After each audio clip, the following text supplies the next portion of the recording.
என்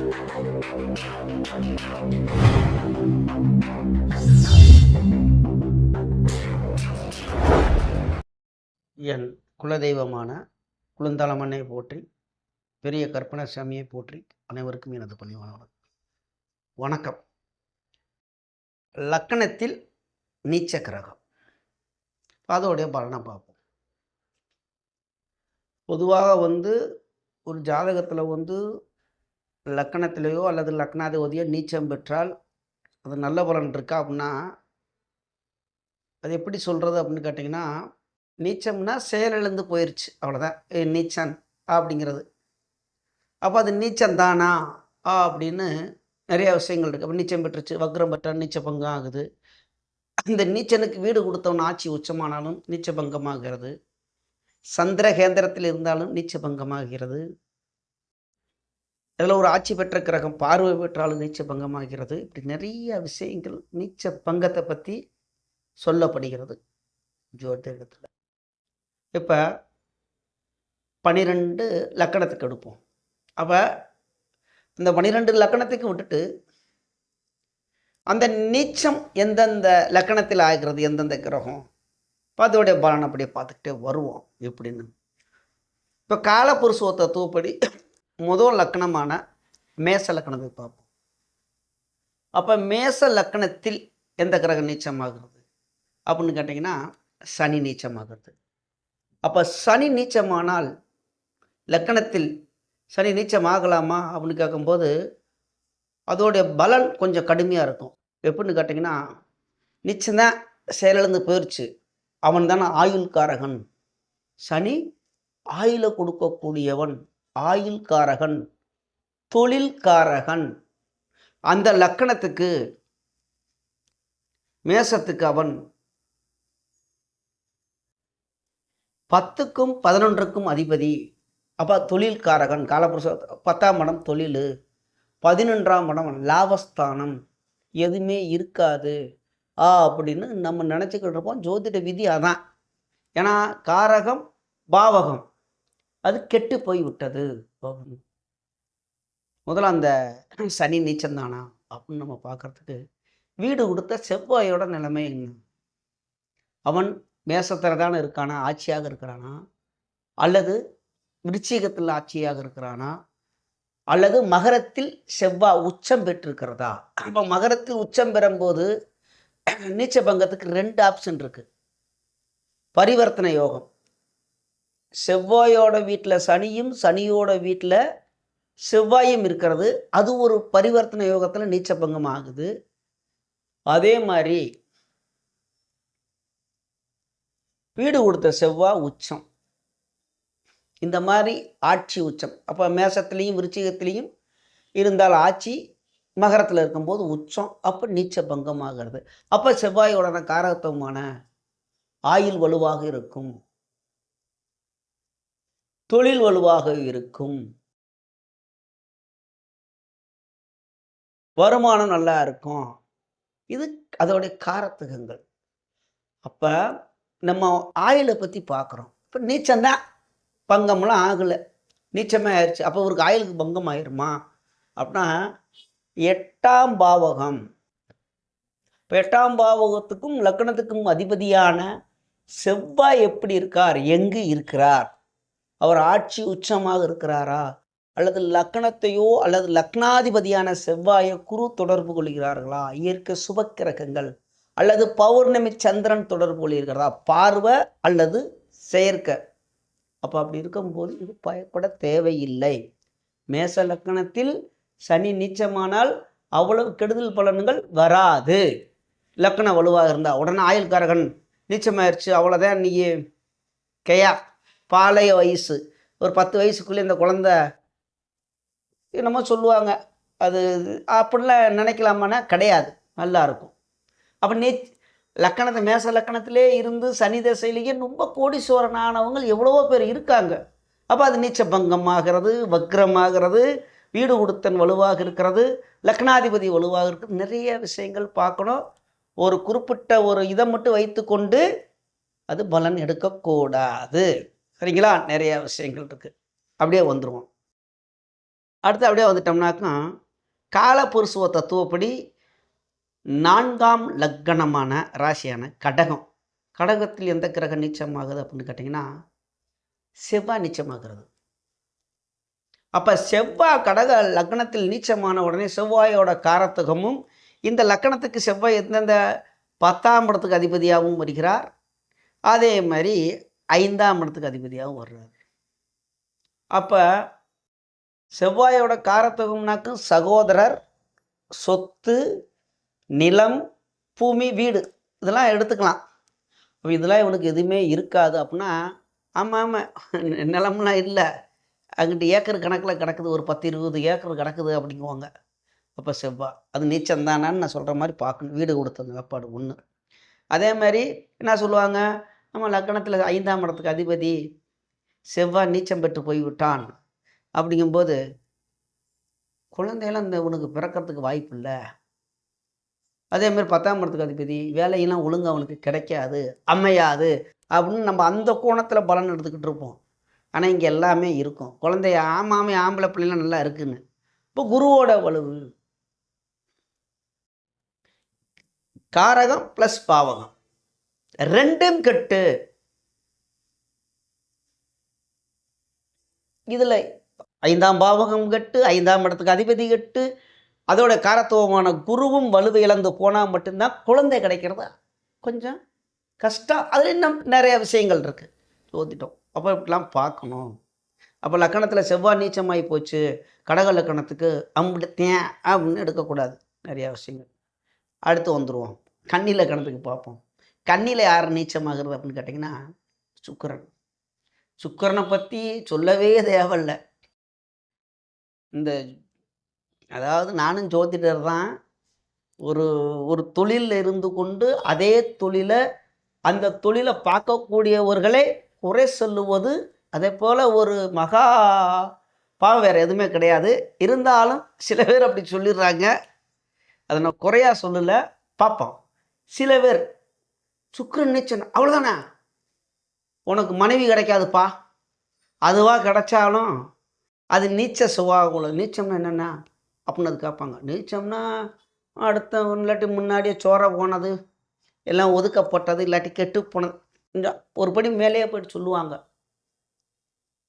இல்லாட்டி ஏற்கனவே கல்யாணம் ஆகி அது தள்ளு கேஸ் ஆனது, விதவை பொண்ணு, இப்படித்தான் உனக்கு அமையும் அப்படிலாம் மிரட்டுவாங்க. இந்த கல்யாண நேரத்தில் இந்த கன்னி லக்கணத்தில் சுக்கிரன் நீச்சமாகி போகும்போது அந்த இதை பார்த்தவொடனே அவர் வாட்டில் அடுக்க ஆரம்பிச்சிருவார். ஐயோ சுக்கிரன் நீச்சம், தாம்பத்திய சுகம் இருக்காது. தாம்பத்திய சுகம்னா என்ன, அங்கே 3ஆம் இடத்தை பார்க்கணும். இப்போ அந்த லக்கணத்துக்கு 3ஆம் இடம் என்ன, விருச்சிகம். அப்போ செவ்வாயோட நிலப்பாடு என்ன, 3ஆம் இடத்தை யார் பார்க்குறாரு? அப்போ தாம்பத்திய சுகம், இன்பம், அதாவது இன்பத்தை தூண்டக்கூடிய பாவகம், தைரியம், வீரியஸ்தானம், புகழ்வாக இருக்குது. ரைட்டு. சுகபாவத்தை கொடுக்கக்கூடிய 12ஆம் பாவகம் என்ன, 12ஆம் இடத்துக்கு அதிபதி எங்கே, சூரியன். அங்கே எங்கெல்லாம் இருக்கார், சிம்மத்தில். ஒரு காரகம் எடுத்துட்டோம்னா அதோட பாவகங்கள் என்ன, இதை பார்க்காம இப்படியே பலன் சொல்லிடக்கூடாது. சரி, அந்த இடத்துல சுக்கிரன் நீச்சந்தானா, அப்போ புதனுடைய வீடு கொடுத்த உன்னுடைய பலன் என்ன? இப்போ ஆட்சி பெற்ற சூரியன் கூடயே இருக்கார், பக்கத்தில் தான் இருக்கும் இந்த முக்கூட்டு கிரகம் இது. அப்போ ஆட்சி பெற்ற கூட புதன் கூட சேரும்போது புதனுடைய தன்மை என்ன, எவன் கூட சேரனா அவனுடைய தன்மை. அப்போ ஆட்சி பெற்ற சூரியன் மூலியே தன்மை செய்வான். அப்போ சுக்கிரன் நீச்ச பங்கமாகிறார். அஸ்தங்கம் ஆயிருக்காரா, சூரியனுக்குள்ள ஒரு 13 டிகிரிக்குள் எனவு, ஒரு 8 டிகிரி 8க்குள்ள எனவு இருந்தால் சூரியன் சுக்கிரன் அஸ்தமாகிறார். அப்போ நீச்ச பங்கம் ஆகிறார். சரி, புதன் துலாத்திலையும் சுக்கிரன் கன்னியில் இருக்கும்போது பரிவர்த்தனை யோகத்தில் நீச்ச பங்கம் ஆகுது. இவ்வளவு விஷயங்கள் பார்த்து தான் நம்ம பலன் எடுக்கணும். எடுத்த உடனே பட்டுன்னு பலன் சொல்லிட்டு அந்த ஜாதகம் பார்க்க வர்றவங்களுடைய மனசு புண்படுற மாதிரி பலன் சொல்லக்கூடாது. ஏன்னா அவங்களே கல்யாணத்துக்கு நாள் குறிக்க வந்திருப்பாங்க, ஒரு பொண்ணு பார்க்க வந்திருக்கா அப்படின்னு. இவங்க அதிக பிரசங்கமாக சில பேர், ஓ சுக்கிரன் நீச்சம் அவ்வளோதான் என்னத்தன்னு, ஏண்டா வந்தோம் அப்படின்னு ஆயிடக்கூடாது.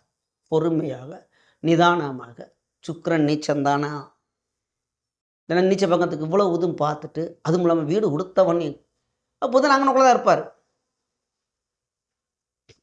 ஆட்சி உச்சமாகிறது, அவர் புதன் தன் வீட்டிலே இருக்கிறது, அது அதோடைய ஒரு இது. அந்த முக்கூட்டு கிரகங்கள் சிம்மம், கன்னி, துலாத்துக்குள்ள இந்த 3 இதில் அந்த புதன் இருப்பார். எங்கே இருந்தாலும் அங்கே நீச்சபங்கம் ஆயிடுது. ஆகையினால அப்போ பயப்பட தேவையில்ல. அப்போ மனைவி சோரம் அப்படின்னா 7ஆம் இடத்துக்கு அதிபதி என்ன ஆகுறார்? கன்னிக்கு 7ஆம் இடம் குரு. குருவோட நிலை என்ன? எப்படி இருக்கிறார்? எங்கே இருக்கிறார்? 7ஆம் பாவத்தை எந்த கிரகம் பார்க்கறது? எவ்வளோ விஷயம் இருக்கு. உதாரணத்துக்கு சொல்லிக்கிட்டே இருக்கேன். பேசணும்னு நிறைய பேசணும். சரி, அடுத்தபடியாக வந்துடுவோம். துலாத்தில் சூரியன் நீச்சம் சொல்லவே தேவையில்ல. இந்த ஜாதகனா அப்படி தள்ளி விட்டுருவாங்க லெஃப்ட் கையில். நாத்த ஒன்றும் விளங்காத ஜாதகம் ஐயா.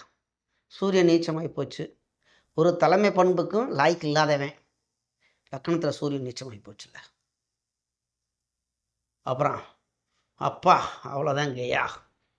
அப்பா இருக்க மாட்டார். அப்பானால ஒரு பிரயோஜனமும் இல்லை. அரசாங்கத்தினால ஒரு லாபமும் இல்லை. அரசியல் வேலைக்கு லாய்க்கு இல்லாதவன். இப்படி அடுக்கிக்கிட்டே போவாங்க சூரியோட காரகத்துவத்தை வச்சு. அப்போ கொஞ்சம் இதாக பார்த்தா இவர் தான் அரசியலில் மெயினாக இருப்பார். என்ன ஆனால் நான் சொன்ன மாதிரி இங்கே நீச்ச பங்கமாக இருக்கும். நீச்ச பங்கம்னா என்னென்னா சுக்கரனுடைய நிலப்பாடு என்ன. இதுக்கு அஸ்தங்கம்லாம் கிடையாது, வக்ரம்லாம் கிடையாது. ஏன்னா இந்த கிரகத்துக்கு ஏன்னா அவர் தான் எல்லாத்தையும் அஸ்தங்கம் பண்ணுறவரும் சூரியன் தான், வக்ரம் ஆகிறவரும் அவர் தான். அவர் தானே தலைமை. அப்போ எல்லாத்தையும் பிடிச்சி அஸ்தங்கமாக்குறதா அவர் தான், வக்ரம். அதனால அவருக்கு அஸ்தங்கம் வக்ரம்லாம் கிடையாது.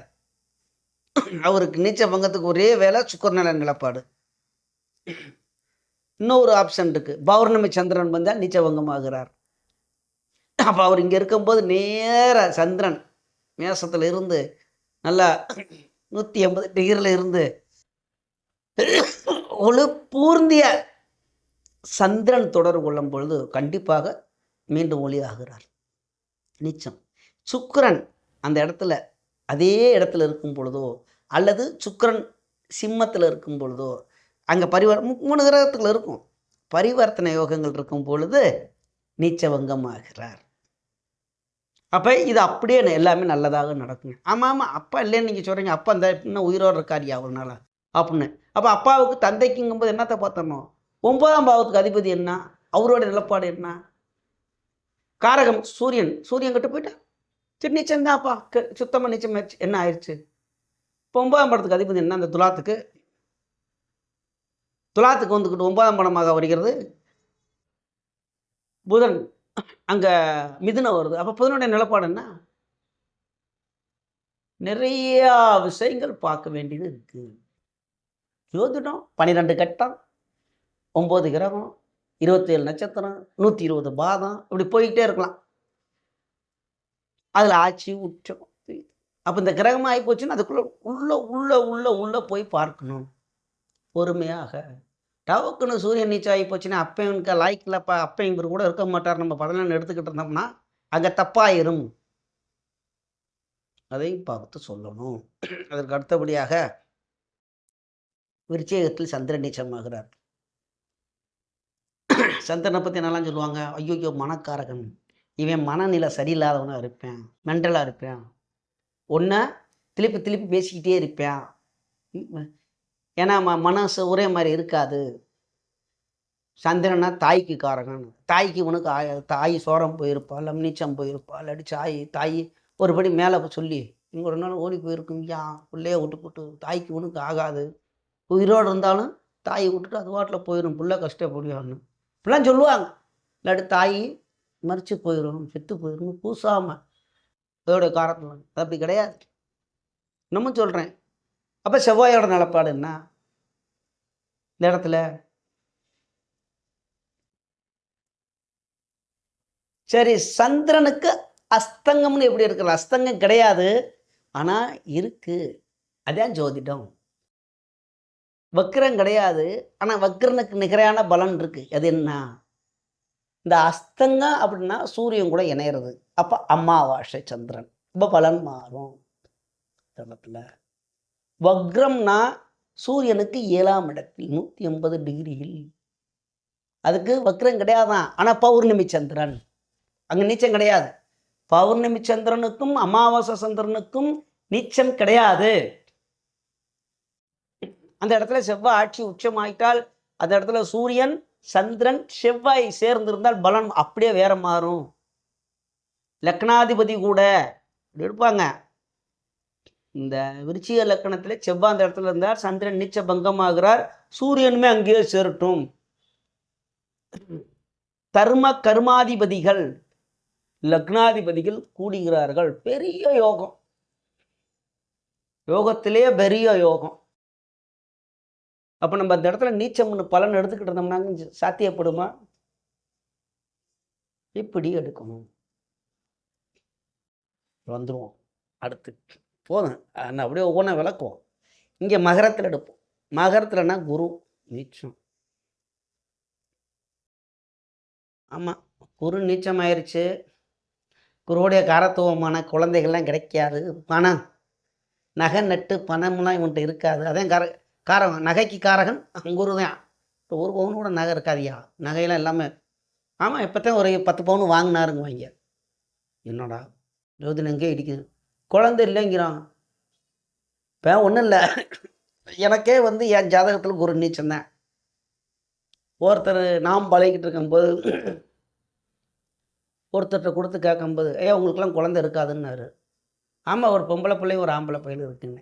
அந்த கதை தான் உண்மை. அதாவது என்ன அப்படின்னா, ஒரு விதியை படிக்கிறோம் அப்படின்னா அந்த இது உண்மைதான், இல்லைன்னு இல்லை. குரு நீச்சமான குழந்தை இல்லைங்கிறதுக்கு அதுக்கு நான் மறுப்பு தெரிவிக்கல. ஆனால் அது நீச்சம் தானா? நீச்ச பங்கமாகிறதா, வக்ரமாகிறதா, அஸ்தங்கமாகிறதா, பரிவர்த்தனை யோகத்தில் இருக்கா? அடுத்து அந்த லக்கணத்துக்கு 5ஆம் இடத்துக்கு அதிபதி என்ன நிலைமையில் இருக்கிறார்?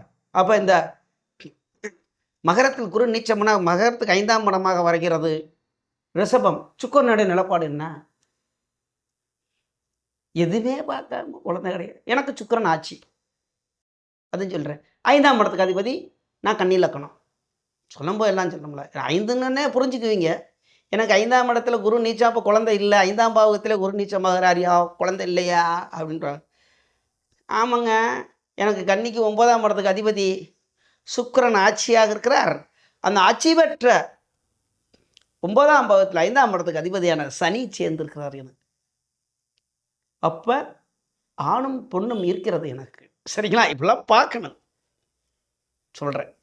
அப்போ குருனா நீச்சமாகி போச்சுன்னா அப்படிலாம் எடுக்கலாமா? பலன்னா எடுக்கக்கூடாது. நிறைய விதிமுறைகள் இருக்கிறது, அதை கவனித்து. சந்திர கேந்திரத்தில் இருந்தால் நீச்ச பங்கம் கிடையாது. சாரி, நீச்ச பங்கம்னா சந்திர கேந்திரத்தில் இருந்தால் நீச்சம் கிடையாது, நீச்ச பங்கமாக இருக்கிறது. நல்ல பலன். இப்போ என்னுடைய இன்னொன்று சொல்லிடலாங்களா? நான் கடகராசி, சந்திரனுக்கு 7ல் தான் இருக்குது. சந்திர கேந்திரத்தில் தான் குரு இருக்குது. குருச்சந்திர யோகம், கெசகேசரி யோகம். அப்போ எனக்கு எப்படி குழந்தை இல்லாமல் இருக்கு? ஒருத்தர் பார்த்து சொல்கிறார், எனக்கு அவங்களுக்கு தரக்கத்துக்கு போகிறதுக்கு இல்லை, வேலை இல்லை, சொல்லுகிறேன் ஒரு விளக்கத்துக்காக. எனக்கு நான் கடக லக்கணம், சாரி கன்னி லக்கணம், கடகராசி. இந்த மாதிரி இருக்குது. அடுத்து இன்னொன்று புதனை சொல்லாமல் இருக்குமா? புதனுக்கு வந்துடும். புதன் மீனத்தில் நீச்சமாகிறார். மீன ராசியில் புதன் நீச்சம். ஐயோ அவ்வளோதான், மாமே வர்க்கம்லாம் தொலைஞ்சி விடுவாங்கன்னு அங்கே சொல்லிக்கிட்டு இருப்போம். மாமெல்லாம் எப்படிங்க அப்படின்னு. மாமனா நீச்சம் ஆகி போயிட்டாரே, இப்போ மாமெல்லாம் எல்லாம் அம்பிடுத்தேன் ஒன்றுக்கு ஆகாதவங்க இருப்பாங்கன்னு இங்கே கதை எடுத்துக்கிட்டு இருப்பான். புதன்னா படிப்புக்கு காரகன், புத்திக்கு காரகன், எதுவுமே அப்படியே ஈஸியாக இது பண்ணுறவங்க. புத்தி அதிபுத்திக்காரனுக்கெலாம் புதன் தான். இங்கே நீச்சம் நம்ம இவன் ஒரு புத்தி இல்லாதவன், மாமனுக்கு ஒன்றும் இல்லை, படிப்பு இல்லை, இப்படின்னு நம்ம கதை எடுத்துக்கிட்டு இருப்போம். பொதுவாக நம்மளே வச்சு சொல்லுவோம், எதுக்கு அடுத்த ஜோதிடத்துக்கெல்லாம் குறை சொல்லக்கூடாது. அங்கே ஒரு நீச்சம் தானா? நான் சொன்ன மாதிரி இங்கே வீடு கொடுத்தவன் நிலப்பாடு என்ன? அந்த இடத்துல அஸ்தங்கமானால், சூரியன் கூட சேர்ந்து அஸ்தங்கமாக இருந்தால், அங்கே சுக்கிரன் உச்சமாக இருந்தால் நீச்சபங்கம். அதே இடத்துல சூரியன் அங்கே இருந்தார்னா சூரியன் உச்சம், உச்சன் வீட்டில் உள்ள நீச்சன் நீச்ச பங்கம் ஆகிறார். சூரியன் கூட 13 டிகிரி, அது 8.5 டிகிரி தான் சரியான இனவு. 8.5 டிகிரி 13 டிகிரினா ஒரு நாள். அப்போ இந்த 8.5 டிகிரிக்குள்ளே இணைகிறார்களா அஸ்தங்கமா? அப்போ நீச்சனோட வேலை இல்லை, நீச்ச வங்கம் படிப்பு நல்ல அறிவாளியாக இருப்பாங்க புதன். அதே மாதிரி லக்கணத்தில் புதன் இருந்தால் திக்பலமாகிறார். அப்போ அந்த லக்கணத்தில் வந்து திக்பலம் பெற்ற ஒரு கிரகம் திக்பலத்தை தானே வேலை செய்யும். எவ்வளோ விஷயங்கள் இருக்கு. அப்போ நம்ம ஒரு கிரகம் நீச்சம் பெற்றுச்சு லக்கணத்தில், அதை பற்றி நம்ம பயப்படவே தேவையில்லை. இப்போ 9 கிரகம் இங்கே வந்து 7 கிரகத்தை பற்றி சொல்லிட்டேன். ஏன்னா அந்த ராகு கேதுகளை சொல்ல வேணாம், அங்கே நீச்சம் இருக்குங்கிறாங்க, சில பேர் ஆட்சி இருக்குங்கிறாங்க. அது நான் அந்த கோட்டுக்கு அதுக்கு போவேணாம், அதுக்கு சொந்த வீடு இல்லை, அதை ஏன் தூக்கிக்கிட்டு போய் சில பேர் ராகுக்கும் கேதுக்கும் ரிஷபத்துலேயும் விருச்சிகத்துலேயும் நீச்சமும் போடுவாங்க, அப்புறம் ஆட்சி போடுவாங்க. அதெல்லாம் நமக்கு தேவையில்லாது. ஏன்னா அங்கே அது பரப்பொருள் கிடையாது, அது ஒரு சாயாக்கிரகம். சரி, அது இங்கே எடுக்க முடியாது. அப்போ இந்த கிரகம் நீச்சமாகி போயிடுச்சு அப்படின்னா நீங்கள் பயப்பட தேவையே பட வேண்டாம். நல்ல பலன் நிறையா இருக்குது, ஒளிந்து கிடைக்கிறது. அதான் சூட்சுமா ஒழுங்குவாங்க. சூட்சுமா அப்படின்னா ஒளிந்து கிடக்கிறதுக்கு பேர் சூட்சுமம். நம்ம கண்டுபிடிக்கணும். ஒளிந்து ஓடி கட்டி பிடிச்சி விளாட்றாங்களா, அந்த ஓடி பிடிச்சி விளாட்றாங்களா, கட்டி பிடிச்சில ஓடி பிடிச்சி விளாட்றது, ஒண்டிக்கிறது. அப்போ நம்ம அதை கண்டுபிடிச்சி பலன் எடுத்து உங்கள்கிட்ட பலனை சொல்லணும் இருக்கு. இப்போ எல்லோரும் வீடியோ ஏங்க ஐயா போடலைன்னா உங்களுக்கு ஒரு மனசில் கேள்வி இருக்கும். ஒருத்தர் கூட ஒரு கமெண்ட் போட்டுற, ஐயா தொண்டை நம்மன்னு எனக்கு என்னான்னு தெரியல, தொண்டைக்கும் சில எனக்கும் நேரங்க, நம்ம மனுஷன் தானே சரியில்லை, என்ன வீடியோ போடலான்னு நினைக்கிறேன். படப்பொருள் அந்த பகவான் அந்த ஈசன் கருணை கொடுத்தால் டெய்லி வீடியோ போடுவோம். உங்களுடைய கேள்விக்கெல்லாம் பதில் தருகிறேன். கூட ஒரு நண்பர் இந்த கல்யாணத்தை பற்றியே கேட்குறாங்க, அது எனக்கும் சரி போடுவோம். அது முடிஞ்சால் இன்னும் கொஞ்சம் நாள் ஆகட்டும், அந்த நேரடியாக கூட லைவ் தொடங்கலாம் யாருக்கும். அப்போ நீச்சனை பற்றி போதுன்னு நினைக்கிறேன். இன்னும் நிறையா விளக்கங்கள் சொல்லலாம், டைம் இல்லை. அடுத்த வீடியோவில் பார்ப்போம். அப்போ நமது யூடியூப் சொந்தங்கள் அனைவரும் வளமுடன் வாழ்வீர்கள், நன்றாக இருப்பீர்கள். நன்றி, வணக்கம்.